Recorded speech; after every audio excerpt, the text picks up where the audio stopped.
ഇന്ന് എന്നോടൊപ്പം അതിഥിയായി ചേരുന്നത് കവിയാണ്, ഗായകനാണ്, പണ്ഡിതനാണ് ശ്രീ ഗിരീഷ് പുലിയൂർ സാർ. നമസ്കാരം സാർ. നമസ്കാരം ശ്രീനാഥ്. പുതിയ വിളയിൽ എല്ലാവർക്കും സുഖമാണോ? സുഖമായിട്ടിരിക്കുന്നു, എല്ലാവരും നന്നായി പോകുന്നു. ഓണത്തിൻ്റെ തിരക്കുകളിലൊക്കെയാണ് എല്ലാവരും. അപ്പോൾ അങ്ങനെ മനോഹരമായി ഈ തവണയും ഓണം ആഘോഷിക്കാൻ കഴിയും എന്നുള്ളൊരു വിശ്വാസത്തിലാണ്, പ്രതീക്ഷയിലാണ് നമ്മൾ മുന്നോട്ട് പോയിക്കൊണ്ടിരിക്കുന്നത്. അതെ, എപ്പോഴും ആവർത്തിച്ച് നമ്മൾ പറയുന്നത് ഓണക്കാലത്ത് മിക്കവാറും ഓർമ്മകളാണ്. ഓർമ്മകൾ എപ്പോഴും ഉണ്ടായിരിക്കണം, അതിന് സംശയം വേണ്ട. നമ്മൾ പലപ്പോഴും പറയുന്നത് മധുരമുള്ള ഓർമ്മകൾ എന്നൊക്കെ നമ്മൾ മധുരമുള്ള ഓർമ്മകൾ. പക്ഷേ മധുരമുള്ള ഒരു വർത്തമാനകാലമുണ്ടോ, മധുരമുള്ള ഒരു ഭാവി കാലമുണ്ടോ എന്നുള്ളത് പലപ്പോഴും ഈ ഓർമ്മകളുടെ പ്രളയ പെയ്ത്തിൽ നമ്മൾ മറന്നുപോകും. അതെ, നമ്മളെ വരും കാലത്തെല്ലാം ഈ ഓർമ്മകളൊന്നും മൂടിക്കളയും.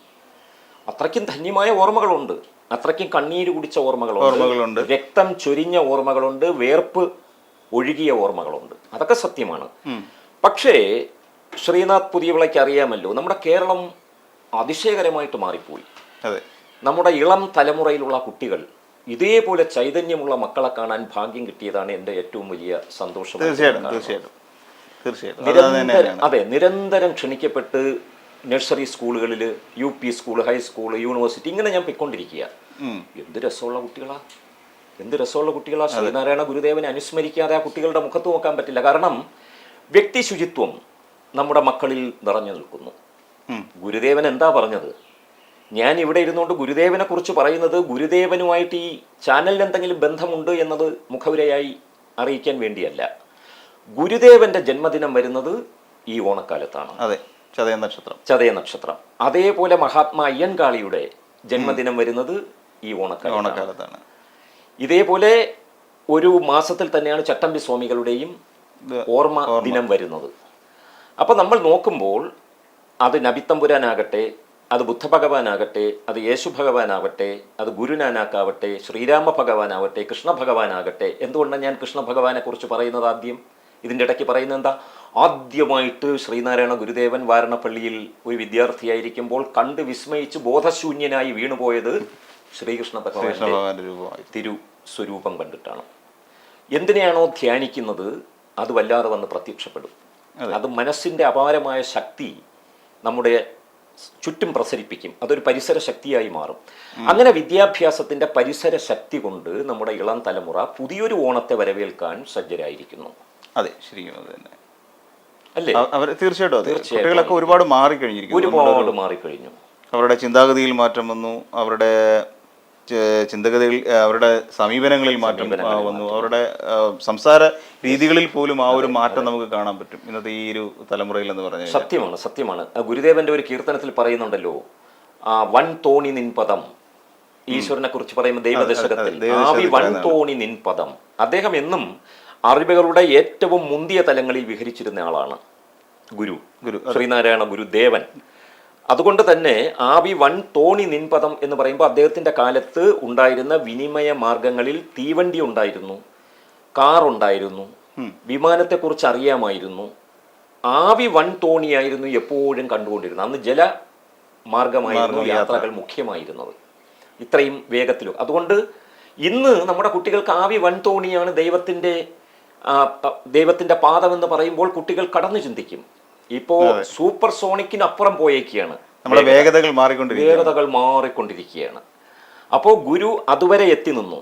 ഇന്ന് പതിറ്റാണ്ടുകൾ കഴിഞ്ഞപ്പോൾ ഗുരുവിൻ്റെ തന്നെ അനന്തര തലമുറയിൽപ്പെട്ട ഇളം കുട്ടികൾ പുതിയ രീതിയിലുള്ള വിനിമയ മാർഗങ്ങളിലേക്ക് ലോകവുമായി മല്ലിടുകയാണ്. അപ്പോൾ ഗുരുവിന് ആനന്ദ ബാഷ്പമുണ്ടാക്കുന്ന തരത്തിൽ നമ്മുടെ മലയാളത്തിൻ്റെ കെട്ടും മട്ടും മാറി. അതിൽ വളരെ ആഹ്ലാദിക്കുന്ന വയൽക്കരയിൽ ജനിച്ചു വളർന്ന ഒരു കുട്ടിയാണ് ഞാൻ. അതെപ്പോഴും ഞാൻ പറയാറുണ്ട് കേട്ടോ. ഞാൻ വയലിൻ്റെ കരയിൽ ജനിച്ചു വളർന്നു. ഞാൻ ഇടവേളകളിൽ കൃഷി ചെയ്യുന്ന, എന്നാൽ മറ്റ് സമയങ്ങളിൽ ഔഷധമുണ്ടാക്കുന്ന ഒരു പിതാവിൻ്റെയും മാതാവിൻ്റെയും മകനായി ജനിക്കുവാൻ ഭാഗ്യമുണ്ടായി.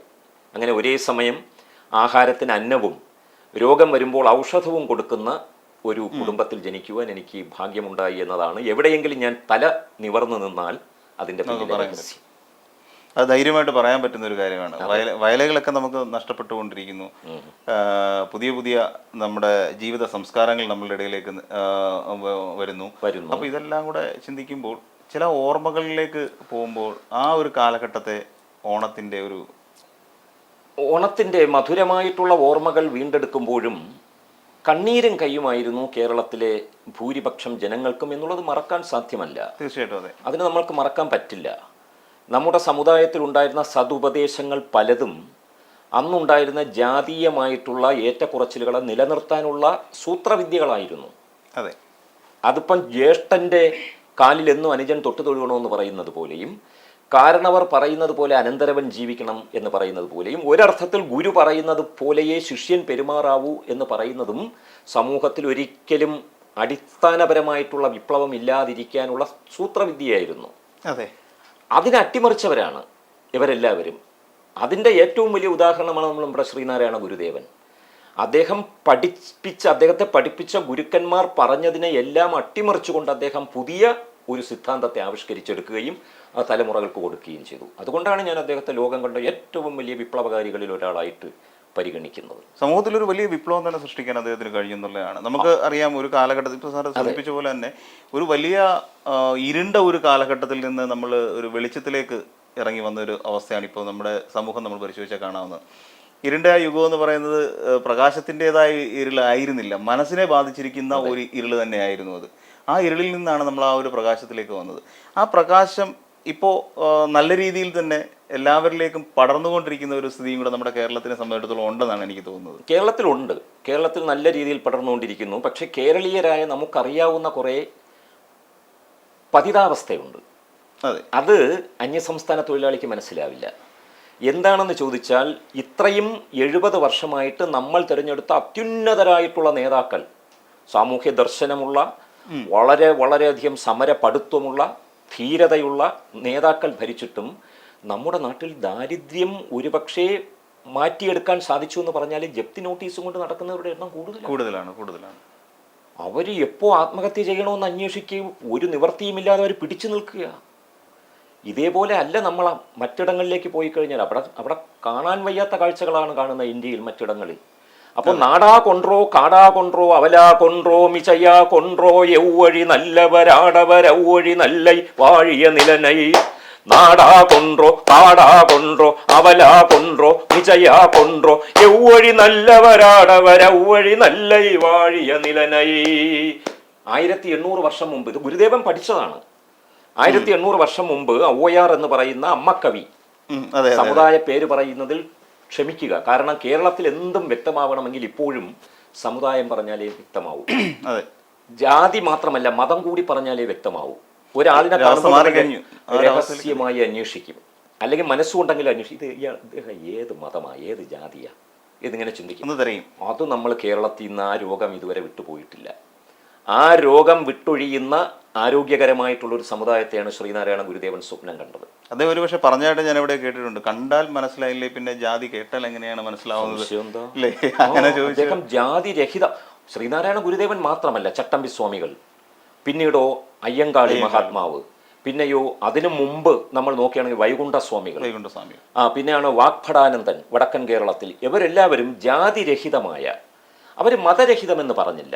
മതം കുറെ കൂടെ വിശാലമായ അർത്ഥത്തിൽ കിടക്കുന്നത് കൊണ്ടായിരിക്കാം. നമ്മുടെ വീട്ടിനകത്തുള്ള ഒരു കലഹത്തിന്റെ കാരണമാണ് ജാതി എന്ന് പറയുന്നത്. അപ്പൊ ജാതിരഹിതമായ ഒരു സമുദായത്തിന് വേണ്ടി അവർ വിപ്ലവ ലോകത്തേക്ക് നമ്മുടെ പൂർവികരെ നയിച്ചു. അതിലവർ വിജയിച്ചില്ല എന്ന് പറയാൻ പറ്റില്ല, അവർ വിജയിച്ചു. പക്ഷെ നമ്മൾ പരാജയപ്പെട്ടു. എന്തുകൊണ്ടാ?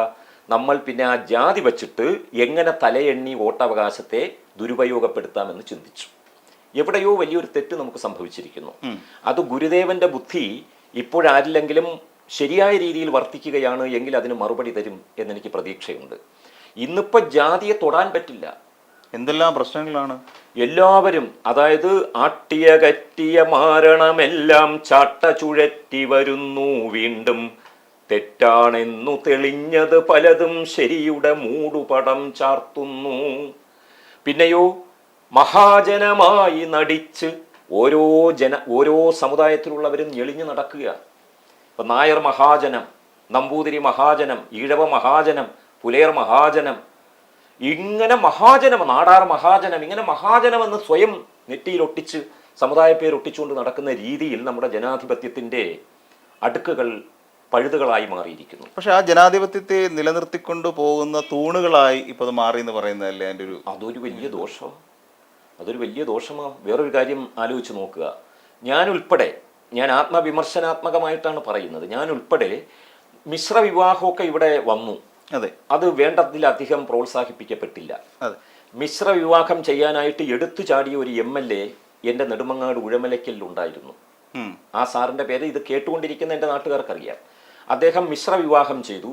അദ്ദേഹത്തെക്കാളും ക്ഷമിക്കുക പറയുന്നതിൽ അന്ന് പലരും പറഞ്ഞിരുന്ന താണ സമുദായത്തിൽ എന്ന് പറയുന്ന ഒരു സ്ത്രീയാണ്, കാമുകിയാണ് വിവാഹം ചെയ്തത്. പക്ഷേ അദ്ദേഹത്തിന് പിൽക്കാലത്ത് ഒരുപാട് സാമൂഹിക പീഡനങ്ങൾ ഏറ്റുവാങ്ങേണ്ടി വന്നു. അദ്ദേഹത്തിൻ്റെ മക്കളെ അദ്ദേഹം ഉദ്ദേശിക്കുന്ന രീതിയിലുള്ള തലത്തിലേക്ക് ഉയർത്താൻ പറ്റിയില്ല. സമുദായത്തിൻ്റെ വിലക്കുകൾ അപ്പോൾ ഭീകര രൂപം പൂണ്ട് ആ കുട്ടികളെ വല്ലാതെ ഇൻസൾട്ട് ചെയ്യാൻ തുടങ്ങി. എന്തൊരു കഷ്ടമാണിത്. ഇങ്ങനെ ഒരുപാട് പേര് അക്കാലത്ത് നമ്മുടെ കേരളത്തിലുണ്ട്. അവരെല്ലാം ഒരർത്ഥത്തിൽ ബലിയാടുകളാക്കപ്പെട്ടു. അവിടെയാണ് എനിക്ക് തോന്നുന്നു ഈ പൊളിറ്റിക്സ് എന്ന് പറയുന്ന ഒന്നിനെ കൺട്രോൾ ചെയ്യുന്ന ഒരു ശക്തിയായി ഈ സമുദായം മാറിക്കഴിഞ്ഞിരിക്കുന്നു എന്നൊരു തോന്നൽ. അത് വേഷം മാറി വന്നു. രാജഭരണകാലത്ത് ഇതുണ്ടായിരുന്നു, വളരെ ശക്തമായിരുന്നു, വളരെ ഭീകരമായിരുന്നു. അതേപോലെയെന്ന് ഒരിക്കലും നമുക്ക് പറയാൻ പറ്റില്ല. അതിനേക്കാളും ഒക്കെ വളരെ പുരോഗമനപരം തന്നെയാണ്. പക്ഷേ അത് വോട്ട് ബാങ്കായി മാറിക്കഴിഞ്ഞു. ഒരു ഗുരുദേവനെ മനസ്സിൽ വെച്ചുകൊണ്ട് എനിക്കൊരു കാര്യം പറയാനുണ്ട്. സുപ്രീം കോടതി, ഞാൻ ഒരു അജ്ഞനാണ് ഇക്കാര്യത്തിലൊക്കെ, ഒരു കവിയുടെ ബുദ്ധിയിൽ വരുന്നതാണല്ലോ പിന്നീട് നിയമമായി മാറുന്നത്. നമ്മുടെ പ്ലേറ്റോ പറഞ്ഞിട്ടുണ്ട്, അവരെല്ലാം അനൗദ്യോഗിക നിയമനിർമ്മാതാക്കളാണ് കവികളെന്ന്. അതുകൊണ്ട് ഞാൻ ഒരു നിയമം പറയട്ടെ. എന്തായാലും ഞാൻ പറഞ്ഞ 1-2 സ്വപ്നത്തിൽ കണ്ട കുറെ കാര്യങ്ങളൊക്കെ ഇപ്പൊ നടപ്പിലായി. ഞാൻ പിന്നീട് പറയാം. സ്വയം പറയുമ്പോൾ അതൊരു തള്ളായി പോവും. ഞാൻ സുപ്രീം കോടതി ഒരു വിധി കൊണ്ടുവരണം. എന്താണ്? ഒരു നിയോജക മണ്ഡലത്തിൽ, അത് നമ്മുടെ നിയമസഭയായാലും പാർലമെന്റ് ആയാലും, ഏറ്റവും കൂടുതലുള്ള സമുദായം ഏതാണോ അതിലുള്ള ഒരു സ്ഥാനാർത്ഥിയെ നിർത്താൻ പാടില്ല. അങ്ങനെ നിർത്തരുത്. അങ്ങനെ ഒരു വിധി കൊണ്ടുവരട്ടെ. നമ്മുടെ ഈ ഇവിടുത്തെ പ്രായോഗിക രാഷ്ട്രീയം മൊത്തം കീഴ്മേൽ മറിയും. 1950-കളിൽ നടന്ന തെരഞ്ഞെടുപ്പിൽ നായർ സമുദായം ഏറ്റവും കൂടുതൽ ഉണ്ടായിരുന്നിടത്ത് ഒരു മുസ്ലിമും ഒരു നായരും കൂടെ മത്സരിച്ചാൽ മുസ്ലിം ജയിക്കുമായിരുന്നു. അതിശയകരമാണത്. അതേപോലെ ഈഴവ സമുദായത്തിന് പ്രാബല്യമുള്ളിടത്ത് ഒരു നായർ ജയിച്ചു വന്നിട്ടുണ്ട്, ക്രിസ്ത്യാനി ജയിച്ചു വന്നിട്ടുണ്ട്. ഇതൊക്കെ നമ്മളെ ഞെട്ടിപ്പിക്കുന്ന വാസ്തവങ്ങളാണ്. ഇപ്പോൾ നമുക്ക് ചിന്തിക്കാൻ പറ്റില്ല. പക്ഷേ ഈ അടുത്ത കാലത്തുള്ള തെരഞ്ഞെടുപ്പുകളിൽ അത് കുറച്ചൊക്കെ മാറി വന്നത് ഞാൻ കണ്ടിട്ടുണ്ട്. പ്രത്യേകിച്ച് നഗരത്തിൽ തന്നെ ഒരു മണ്ഡലത്തിൽ ഒരു പ്രത്യേക സമുദായത്തിലുള്ളവരെ ജയിക്കൂ എന്ന് എല്ലാ കക്ഷി നേതാക്കളും ആണയിട്ട് പറഞ്ഞിടത്ത് അങ്ങനെ ഭൂരിപക്ഷം അല്ലാത്ത സമുദായത്തിലുള്ള ഒരാൾ നിൽക്കുകയും 2 തവണ ജയിക്കുകയും ചെയ്തു. പേര് ഞാൻ പറയുന്നില്ല. അതൊരു പ്രബുദ്ധതയുടെ ലക്ഷണമാണ്, അല്ലെങ്കിൽ അത് ജനപ്രിയതയുടെ ഒരു ലക്ഷണമാണ്. ആ ജയിച്ചു വന്ന സ്ഥാനാർത്ഥിയാണെങ്കിലോ നല്ല ഓമന ചെറുപ്പക്കാരനാണ്, ഒന്നാന്തരമായ വിനയത്തോടു കൂടി പെരുമാറുന്ന ആളാണ്. ആരോടും, ഏത് മുതിർന്ന ആളെ കണ്ടാലും അമ്മയെപ്പോലെ, ഏത് കുഞ്ഞിനെ കണ്ടാലും മകളെപ്പോലെ, ഏത് സ്ത്രീയെ കണ്ടാലും സഹോദരിയെ പോലെ പെരുമാറുന്ന ഒന്നാന്തരമായിട്ടുള്ള ഒരു കാൻഡിഡേറ്റ് ആയിരുന്നു അദ്ദേഹം. അതുകൊണ്ട് അദ്ദേഹം ജയിച്ചു. നമ്മുടെ നഗരത്തിൽ ഒന്നാന്തരമായിട്ടുള്ള പ്രവർത്തനം കാഴ്ചവെച്ച് നമുക്ക് സ്നേഹനിധിയായ MLA ആയി ഇപ്പോഴും വിലസിക്കൊണ്ടിരിക്കുന്നു. അത് നമ്മുടെ മൂഢവിശ്വാസങ്ങൾക്കെതിരെയുള്ള ഒരു ചാട്ടവാറടിയായിരുന്നു. എല്ലാവരും പറഞ്ഞു അത് ശരിയാവില്ല, കാരണം ഭൂരിപക്ഷ സമുദായം വേറെയാണ് ഈ മണ്ഡലത്തിൽ. എങ്ങനെ ജയിച്ചു വന്നു? അപ്പൊ ഇതൊക്കെ ചിലരുടെ കുതന്ത്രങ്ങളായിട്ട് നിന്നതും ഭൂരിപക്ഷ സമുദായത്തിൽപ്പെട്ട ഒരാളാണ്. അതാണ് ഏറ്റവും വലിയൊരു കാര്യം. ഭൂരിപക്ഷ സമുദായത്തിൽ നിന്ന് ആളിനെ അട്ടിമറിച്ചുകൊണ്ട് എന്തുകൊണ്ടാ? നമ്മൾ ഇപ്പോഴും നല്ലവരാണ്. നമ്മുടെ ഉള്ളിൽ ആ ഒരു നന്മ കിടപ്പുണ്ട്. ഇവൻ ജയിച്ചു വന്നാൽ, ഇയാൾ ജയിച്ചു വന്നാൽ, ഇദ്ദേഹം ജയിച്ചു വന്നാൽ നമ്മുടെ നാടിന് കുഴപ്പമില്ല എന്ന് പൂർണ്ണമായിട്ടും ബോധ്യപ്പെടുന്ന ഒരു ആൾക്ക് അറിയാതെ വോട്ട് കുത്തിപ്പോകുന്ന ഒരു പാരമ്പര്യം നമ്മുടെ കേരളത്തിന്റെ പ്രബുദ്ധതയുടെ കരങ്ങളിൽ കിടക്കുന്നുണ്ട്. അപ്പോൾ അതിനെ എന്തായാലും നമ്മളിങ്ങനെ പറഞ്ഞിരിക്കുകയല്ലേ.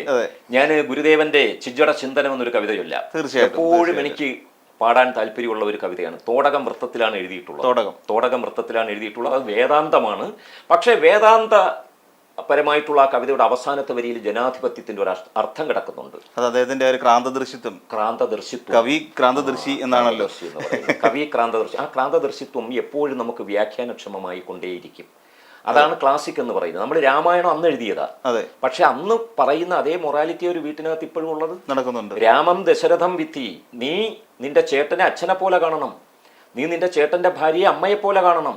അതല്ലേ ഇപ്പോഴും സമൂഹത്തിൽ പ്രശ്നം. ചേട്ടനോട് പറയുകയാണ് അത് അനിയന്റെ ഭാര്യയാണ്, അനിയന്റെ ഭാര്യയെ മകളെ പോലെ കാണണം, മകളെ പോലെ. അപ്പൊ മകളും ഒരിടത്ത് ചേട്ടന് മകൾ, അനിയന്റെ ഭാര്യ, അനിയനാണെങ്കിലോ ചേട്ടന്റെ ഭാര്യ അമ്മ. അതെ. ഇങ്ങനെ ഒരു ദർശനം ഊട്ടി ഉറപ്പിക്കപ്പെട്ടാൽ കുടുംബത്തിനകത്ത് എവിടെ പക്ഷെ അത് പഠിപ്പിക്കാൻ വേണ്ടിയിട്ട് തന്നെയായിരിക്കും വരരുചിയുടെ ആ ഒരു കഥയിൽ ഈ ഒരു രാമായണത്തിലെ ഏറ്റവും പ്രധാനപ്പെട്ട ശ്ലോകം, ഏറ്റവും ഇമ്പോർട്ടന്റ് ആയിട്ടുള്ള ഒരു ശ്ലോകം എന്നുള്ള ഒരു ചോദ്യത്തിനെ അന്വേഷിച്ചുകൊണ്ട് വരരുചി നടന്ന ഒരു കഥ. അങ്ങനെയല്ലേ രണ്ട് പക്ഷികൾ ഇരുന്ന് പറയുന്ന കഥ വരുന്നത്. എന്തൊരു ഗംഭീരമായ ശ്ലോകമാണ്. രാമം ദശരഥം വിധി മാം വിധി ജനകാത്മജാം അയോധ്യാമടവീം വിധി ഗച്ഛ താത യഥാസുഖം. ഇങ്ങനെ മനസ്സിൽ ഉറപ്പിച്ചുകൊണ്ട് എൻ്റെ മോനെ നീ സുഖത്തോടുകൂടി പോയി വരൂ എന്ന് പറയുന്ന സുമിത്ര മാതാവ്, ലക്ഷ്മണന്റെ അമ്മ. നമ്മുടെ ഗംഭീരമായ പാരമ്പര്യവും ദർശനങ്ങളും സാഹിത്യവുമാണ് അരച്ചു കലക്കി കുടിച്ചത് കൊണ്ട് ഗുരുദേവൻ ഇത്രയും ശക്തി കിട്ടിയത്. ശരിയാണ്. എന്തൊരു അപാരമായ പാണ്ഡിത്യമാണ് അദ്ദേഹത്തിൻ്റെത്. അദ്ദേഹത്തിൻ്റെ ഓരോ മൊഴിയും ഓരോ ഉക്തിയും എന്ത് ഗംഭീരമായിരിക്കുന്നു എന്നുള്ളതേ.